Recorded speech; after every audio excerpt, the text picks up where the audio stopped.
What's up guys, thanks for tuning in. My name is Gregson and welcome to Shifting Lanes. Today you see the hood open on my 2005 Volvo V70R, and down here we got a whole bunch of parts because today is install day. We are putting in our high flow intake and the 3.5 inch RS4 MAF, and we're going to tune for that as well. I have a bunch of guys here and we are going to do this, so let's get to work.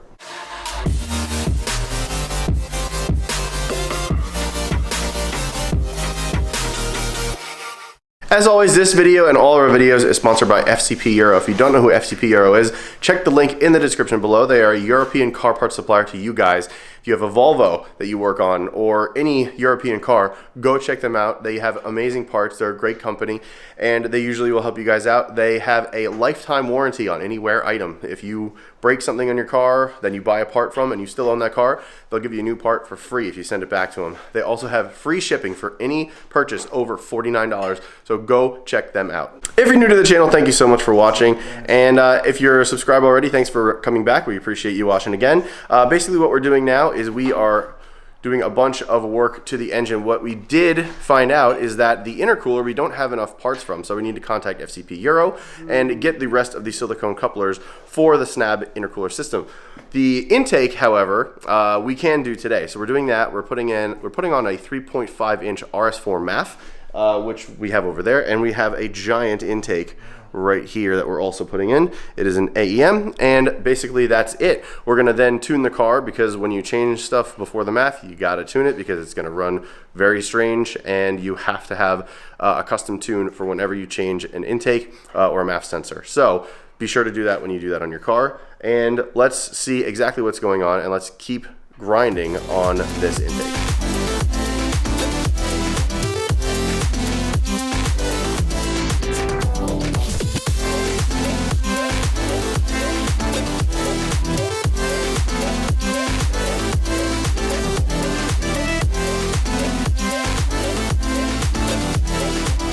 So basically what's going on here is we have the stock airbox out. We removed the vacuum lines and we're trying to get this pipe off right here. But down in here, what you can't see on camera is there is a hose clamp that's basically taking this pipe and attaching it to the turbo inlet. What we need to do is get that completely off, and we can't really access that from above. So what we're gonna have to do is jack the car up and then try to access it from below. So let's do that now.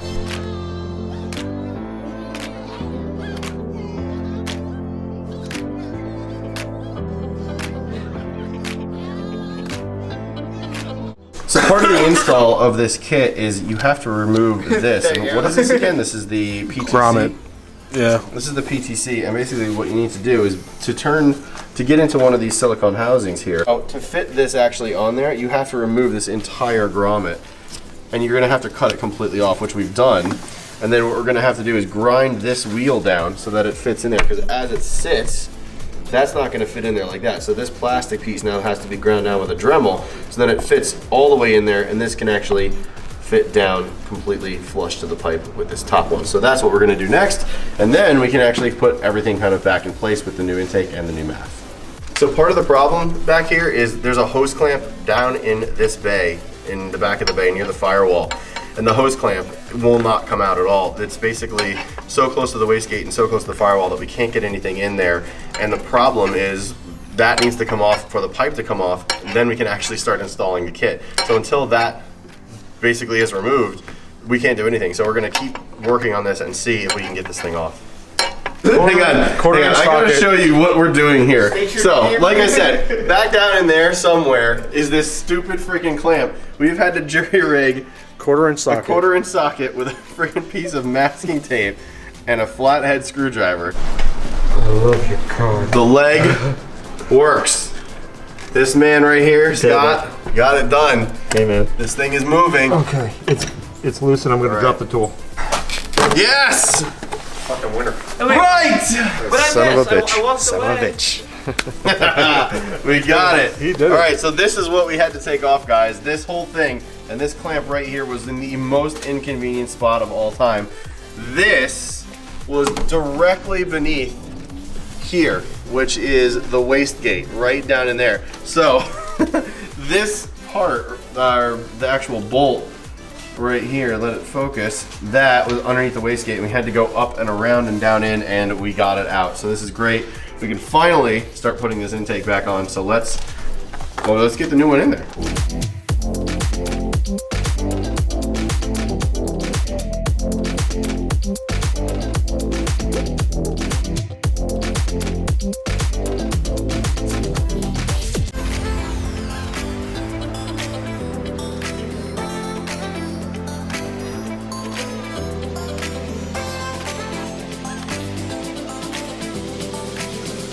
We've made some progress.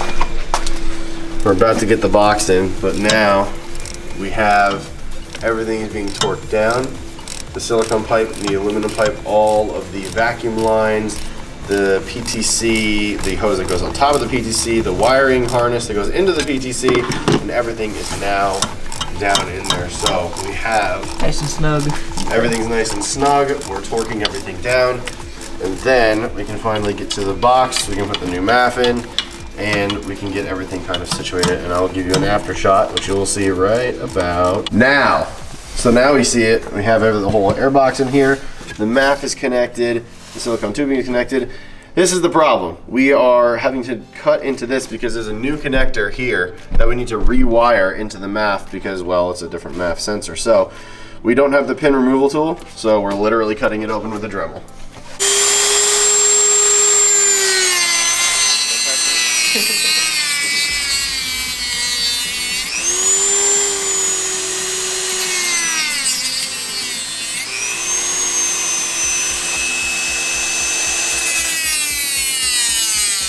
This is Vinny. He is the man because he just took apart the wiring harness for the entire MAF sensor right here, rewired it, and put it back in like an absolute boss. So huge thank you. With a Dremel. With a Dremel. With a Dremel. we ripped it apart.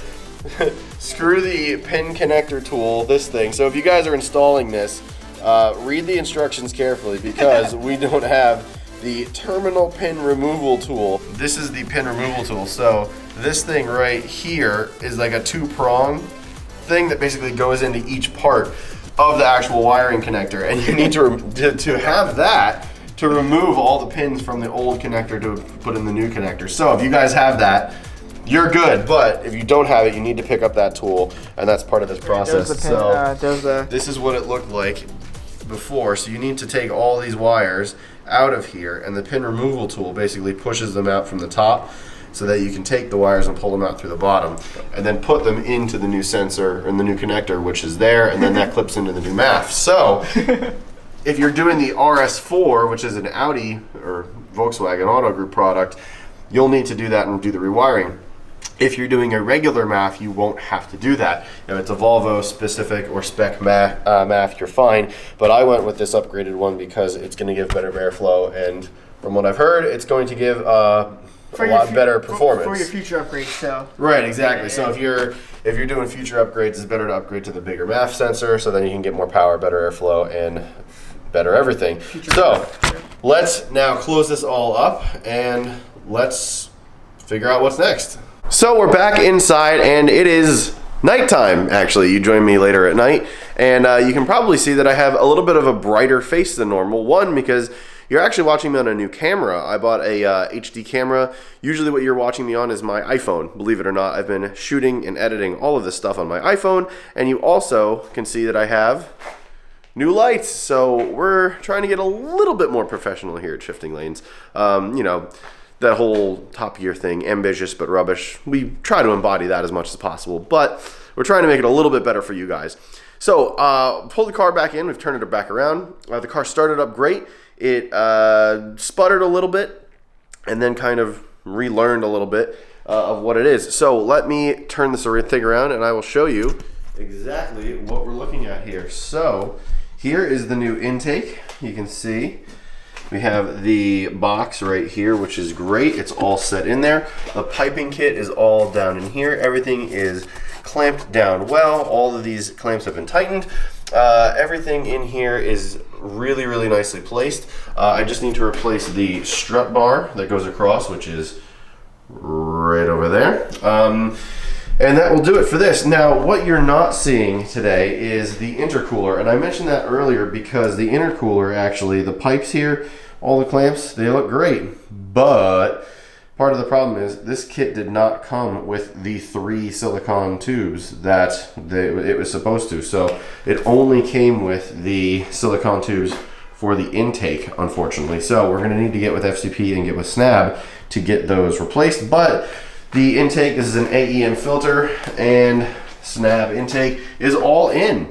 So just pulling it up and down my driveway, I was able to hear a little bit more whoosh when I was basically just revving it to get it up the incline. And yeah, that looks really, really clean. We did have to take off the engine liner, which you can actually see underneath that cardboard over there, because this did not fit otherwise. So that's now off. And when you close it, it fits perfectly. But yeah, the engine looks great. The bay looks super clean. And I may finagle with this a little bit because I think it can go down a bit further, but it looks really good, and that is that. The last thing I need to do is tune this car. Whenever you do a intake, or you're changing the airflow, or you're changing a sensor that's going to mess with your ratios in any way for your fuel, your air, whatever, you need to retune the car, because it's going to make you run lean, rich, and a tune will make you run spot on to what you did. So we upgraded the MAF in this car to an Audi RS4 MAF, and yes, that is something you can do. It comes with part of the Snabb kit, and it is recommended. If you're going to do more mods, it will help to basically give you more airflow and better breathing so that you can support both of them, or not both of them, but more mods in the future. We did that mainly because we're going to be throwing more mods at this car, and if you're going to do that, then you should do that as well. When you do that, you need to tune, and in the instructions it says to contact Hilton Tuning, which we've already done because we have a stage 2 tune on this car.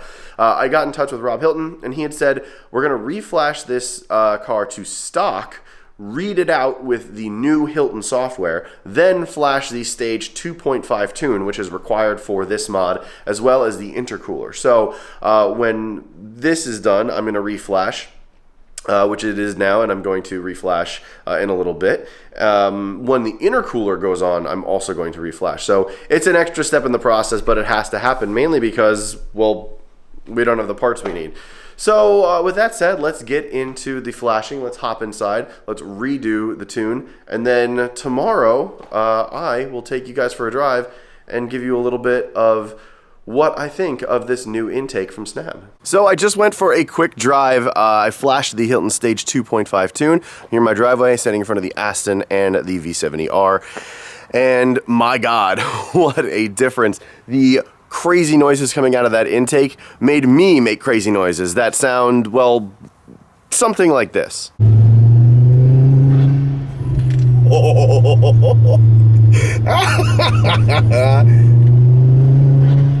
Oh, God, I hope the microphone is picking this up. Holy crap. Whoa, listen to this.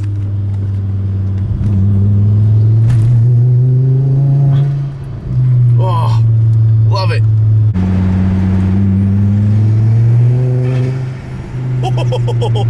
Oh my God. Listen to that. Oh, holy crap.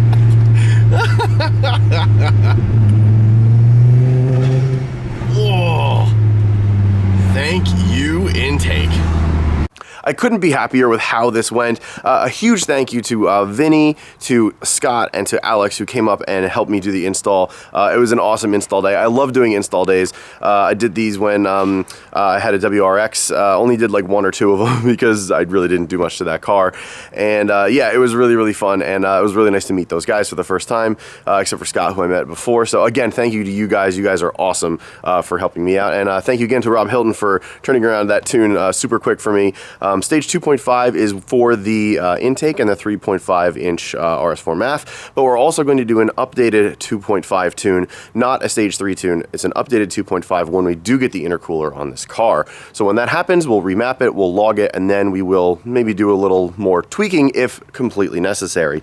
Other than that, the next thing on this car is we're going to get some winter tires and we're going to get some pegs back on. So next week, you will be seeing me with new powder-coated fixed 18-inch pegs with a really cool custom color and a really cool custom design and some ridiculously good winter tires. I will tell you all about those in the next video. Other than that, that will do it for this one. Thank you so much for watching. If you want to follow us on Instagram or Facebook or Twitter, it is at Shifting Lanes. You can follow me at RealGregsonM. You can also follow Chad at Kennedy83 and Hanson at Mr. Hanson Luckman. Other than that, again, that's it for this video. Thank you so much for watching, and I will catch you next time. See ya.